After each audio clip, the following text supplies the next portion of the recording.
આજે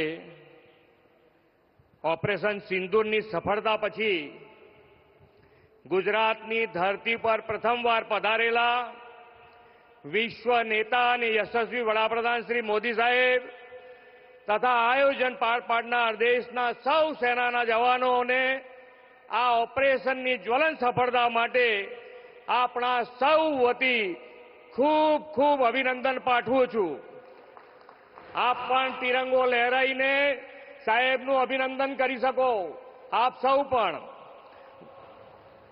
વડાપ્રધાનશ્રીએ આ ઓપરેશન સિંદૂરથી આતંકવાદ સામેની દેશની લડાઈના નવા માપદંડ નક્કી કર્યા છે.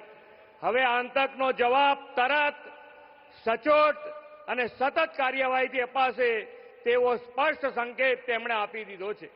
વડાપ્રધાનશ્રી દેશની સુરક્ષાની સાથે વિકાસની રાજનીતિથી નવા ભારતનું નિર્માણ કરી રહ્યા છે. વડાપ્રધાનશ્રીના નેતૃત્વમાં દેશમાં રોડ, રેલવે, એરપોર્ટ જેવી